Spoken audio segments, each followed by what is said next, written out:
with RPT. Mobile repairing With RPT. Mobile repairing With RPT. Mobile repairing With RPT. देखिए दोस्तों, आप सभी का फिर से हमारे एक नई वीडियो पर स्वागत। आज हम बात करेंगे बक लाइन के बारे में।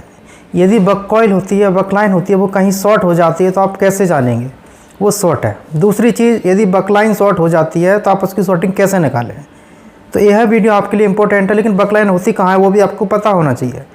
जिनको नहीं पता है, इस वीडियो के माध्यम से सारी चीज़ें क्लियर होंगी। दूसरी बात, हमारा जो 12 मार्च का जो बैच है इस समय वो फुल है, चल रहा है। आप आना चाहते हैं तो 12 अप्रैल और मई की बुकिंग करा सकते हैं। जिन भाइयों का जो त्यौहार है, ईद चल रहा है, वो सोच रहे हैं कि 12 को जाएं या नहीं जाएं, तो आप 12 से 15 तारीख के बीच में कभी भी आ सकते हैं, लेकिन अपना बुकिंग करा लें। कुछ सीटें अप्रैल के बैच में खाली हैं। टोटल फीस हमारा 21,900 है। रहना, खाना, नाश्ता, टूल किट फ्री है। जो कोर्स दूसरी जगह इतने रुपये में होता है, वही कोर्स हम आपको इतने पैसे में सिखा के दे रहे हैं। फीस कम लेते हैं तो इसका मतलब ये नहीं होता कम सिखाते हैं। सारी चीज़ें सिखाते हैं, बेसिक से एडवांस तक आराम से सिखाते हैं, पॉइंट टू पॉइंट। देखिए, आप यहाँ पे देख रहे हैं 3 तरीके के मदरबोर्ड लिए हैं मैंने। आपके पास नया मोबाइल आता है, पुराना आता है, कोई भी आता है, तो आप मदरबोर्ड देख के पहचान लेंगे कि बक बोल्ट बनते कहाँ हैं। देखिए, सबसे पहले आपको क्या करना है, पावर आईसी की पहचान होनी चाहिए। तो ये थोड़ा ओल्ड मदरबोर्ड है। अब ज़रूरी नहीं है आपकी दुकान पर 5G ही आए, या आईफोन या कीपैड भी आएगा, 2G 3G कुछ भी लेके आ सकते हैं कस्टमर जो है। तो आपको हर चीज़ के बारे में पता होना चाहिए। अब इसमें क्या है कि आप यहाँ पे देख रहे हैं, जिसे हम कहते हैं RTC। इसका मतलब होता है रियल टाइम क्लॉक, ठीक है। RTC का मतलब होता है रियल टाइम क्लॉक। ये भी एक क्रिस्टल होता है जो कि पावर आईसी के पास मिलता है। पुराने फ़ोनों में इस तरीके से क्रिस्टल मिलता था। अब पावर आईसी के पास में आपने यहाँ पर देखा तो ये क्रिस्टल मिला, या जिस आईसी के पास में क्रिस्टल होता है वही आपकी पावर आईसी होती है। दूसरी चीज़, इस बोर्ड में आप देखेंगे, इससे लेटेस्ट बोर्ड है, थोड़ा सा चेंज। यहाँ पे आप क्रिस्टल देख रहे हैं, थोड़ा सा अलग दिखाई दे रहा है, लेकिन यहाँ पे जो आप देख रहे हैं पावर आईसी के पास में यहाँ पे आपको एक क्रिस्टल मिल रहा है, या क्रिस्टल के पास पावर आईसी, बात एक ही है।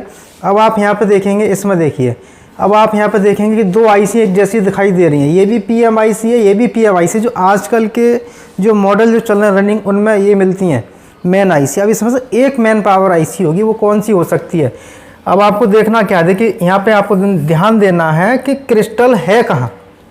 क्रिस्टल इस आईसी के पास में है, तो आपकी मेन पावर आईसी ये वाली है। अब इनके बक बोल्ट की जो हम वीडियो बना के दे रहे हैं, होता क्या है बक बोल्ट। देखिए, बक बोल्ट होता क्या है, बनता कैसा, ये भी आपको समझना है।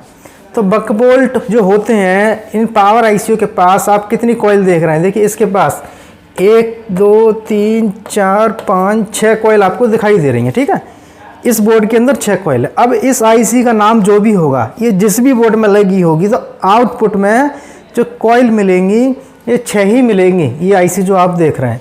अब इसमें होता क्या है कि बक बोल्ट बनते कब है, ठीक है ना।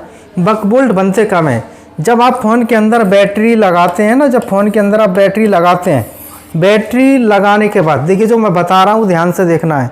जब आप बैटरी लगाते हैं, बैटरी लगाने के बाद में सीधी सप्लाई कुछ फ़ोनों के अंदर यहाँ से कुछ कंपोनेंटों के माध्यम से इस तरीके से इसके अंदर जाती हैं। अब आप कॉइल कितने देख रहे हैं इसमें, 2 4 6। अब 6 कॉइल देख रहे हैं, तो 6 कैपेसिटर मिलेंगे आपको इनपुट में। जैसे कि यहाँ से 1 2 3 4 5 और 6। अब ये मैंने ना समझाने के लिए बनाया है कि 6 कैपेसिटर इनपुट हो गया। क्या इनपुट हुआ इसमें, बैटरी का प्लस। इतनी बात आपको समझ में आ गई होगी। इसके बाद देखिए, इसके बाद में क्या करना है कि ये जो लाइनें होती हैं, अब ये कॉइल जो लगी है ना, ये सीरीज़ में लगी हैं। ऐसे ही आप यहाँ पे देखेंगे कि इसके अंदर जो कॉइल लगी हैं, इसमें कितने हैं, 2 4 6 और एक 7। अब इसमें 7 कॉइल हैं। अब इसके अंदर क्या होगा, इसके अंदर थोड़ा चेंज मिलेगा। क्या मिलेगा, जैसे आप जहाँ बैटरी लगाते हैं, जिसे हम कहते हैं बैटरी का प्लस पॉइंट। फ़ोन के अंदर एक आईसी होती है जिसे कहते हैं हम चार्जिंग आईसी। यहाँ पे बैटरी का प्लस आता है, यहाँ से एक कॉइल के माध्यम से एक लाइन बनती है और एक कैपेसिटर रहता है इसमें इस तरीके से। यहाँ से जो लाइन बनती है इसको कहते हैं हम BPH। ये BPH लाइन जो होती है, ये जैसा भी मैंने बताया था वैसा ही आपको इनपुट में कैपेसिटरों के साथ ये लाइन मिलेगी।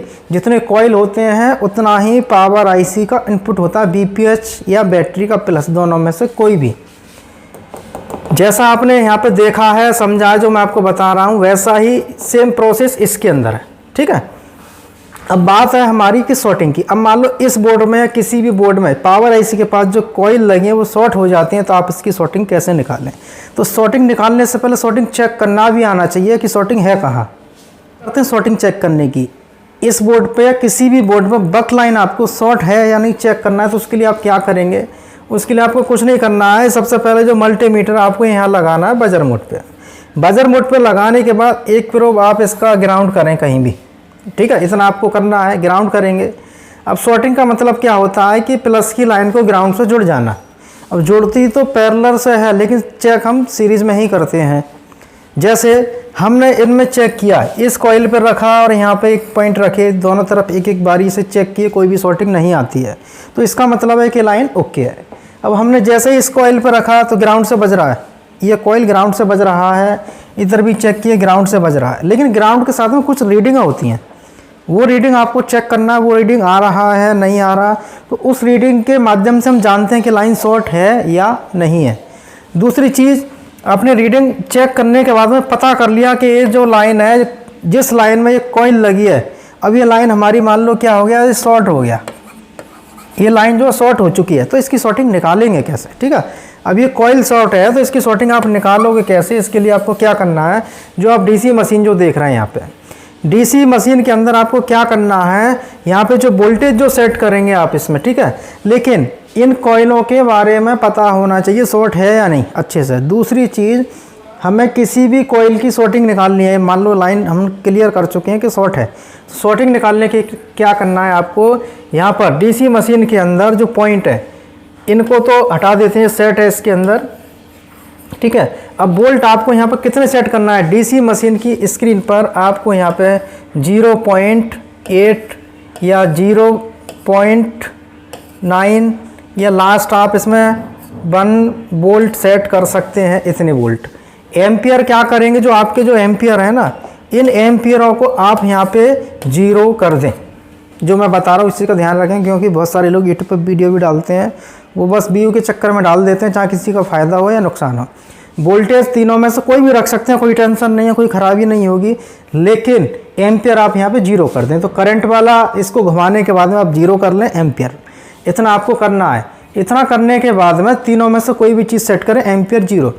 डीसी मशीन का जो पॉइंट है इसके अंदर माइनस या ग्राउंड वाला, ये आप मदरबोर्ड में कहीं भी जोड़ दें, ठीक है, कहीं भी जोड़ दें। और जो कॉइल जो शॉर्ट है, अब इसमें आप कनेक्शन कैसे करेंगे, देखिए कनेक्शन करने के लिए क्या करना है, जो यहाँ पे जो वायर रहता है डीसी मशीन का, जो डीसी मशीन का वायर होता है, यहाँ पे आपको रखना है, ठीक है, यहाँ पे आप रखेंगे और यहाँ पे आपको लगाना है। जब आप इसमें लगा देंगे, अब यहाँ पर कोई शॉर्टिंग नहीं होगी, कुछ भी हलचल नहीं होगी, क्योंकि एम्पियर 0 है। तो आप इसको यहाँ से निकालेंगे कि जंपर वायर के माध्यम से थोड़ा मोटा जंपर लेना है, यहाँ पे लगा के इसको छोड़ दें, क्योंकि यहाँ पे ना कोई एम्पियर हमने लगाया ही नहीं है, तो लोड लेगा क्या। एम्पियर जो होता है लोड होता है, अब एम्पियर यहाँ पे लोड नहीं लेगा। अब क्या करेंगे, इतना आपको करना है, एक ग्राउंड और एक प्लस वाला इस पर लगा के छोड़ दो, वोल्टेज इतना, एम्पियर 0। अब क्या करेंगे इसके बाद में, अभी हमारे वायर के कनेक्शन हो चुके हैं, जो हमारा इसमें करंट जो ये वाला बटन है, इस बटन को आपको धीमे धीमे घुमाना है, इस तरीके से घुमाना है, एम्पियर बढ़ाना है। जैसे जैसे एम्पियर बढ़ाते जाएंगे यहाँ पर इसके अंदर लोड बढ़ता जाएगा, जहाँ भी शॉर्टिंग होगी वहाँ से शॉर्टिंग जो हट जाएगी। देखिए शॉर्टिंग बहुत सारे तरीके की होती हैं। तो क्या करना है कि जो हमारे एम्पियर का जो यहाँ पे बटन है ना, ये बटन आपको इस तरीके से धीमे धीमे घुमाना है, जैसे मैंने आपको बताया था। अब शॉर्टिंग जो होती है इसमें बहुत सारे तरीके की होती है, कि ये थोड़ा बहुत गंदगी से भी हो सकता है, या इस लाइन में जितने भी कंपोनेंट लगे हैं कहीं भी, जैसे आप एम्पियर घुमाएंगे जो छोटी मोटी शॉर्टिंग होती है वो निकल जाती है। अब शॉर्टिंग नहीं निकलती है तो आपको बहुत देर तक करंट नहीं लगाना है, इसमें सिर्फ करंट लगाना है 10 से 20 सेकेंड तक।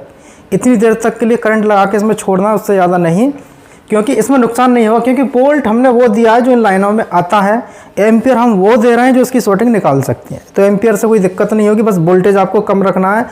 दूसरी चीज़, अब मान लो शॉर्टिंग नहीं निकली, शॉर्टिंग नहीं निकली है, तो आप क्या करेंगे, इस पूरे बोर्ड पे एक चीज़ अप्लाई करनी है। कौन सा, मैं आपको बता देता हूँ क्या अप्लाई करना है इसके अंदर। अब आप यहाँ पे देखेंगे क्या है, एक रोजिन है। अब रोजिन का इस्तेमाल हम कब करते हैं? जब कंपोनेंट फुल शॉर्ट हो जाते हैं, आईसी ओवर हीट होती है, जब इसका इस्तेमाल करते हैं। तो आयरन के माध्यम से हम इस बोर्ड पर या किसी भी बोर्ड पर, दुनिया का कोई भी बोर्ड हो कैसा भी हो, उस बोर्ड पर हम जो है पूरा रोजिन लगा देंगे। रोजिन लगाने के बाद में फिर क्या करना है आपको? वही करना है जो हमें अभी जो आपको बताए थे, एम्पियर वोल्टेज लगाने। अब इससे क्या होगा कि जो नॉर्मल होगी वो तो वैसे ही हट जाएगी, लेकिन जो थोड़ी हार्ड शॉर्टिंग जो होती है, जैसे आईसी के अंदर हीटिंग होना, किसी कंपोनेंट को हीट होना, तो वो रोजिन क्या होगा, जैसे ही आप इसके अंदर करंट देंगे तो रोजिन जिस कंपोनेंट से हट जाएगा वो कंपोनेंट आपको, या आईसी है वो आपको हटानी है। तो इसलिए हम यहाँ पे चेक कर सकते हैं कि बक बोल्ट लाइन जो है वो शॉर्ट है, तो इसकी शॉर्टिंग कैसे निकालें। तो इस वीडियो के माध्यम से आप किसी भी बक लाइन की, कोई भी मोबाइल हो, 2G 3G 4G 5G, बस थोड़ा सा आपको चेक करना आना चाहिए, पता होना चाहिए, तो आप इसकी शॉर्टिंग आराम से निकाल सकते हैं। तो वीडियो देखने के लिए आप सभी दोस्तों का बहुत बहुत धन्यवाद।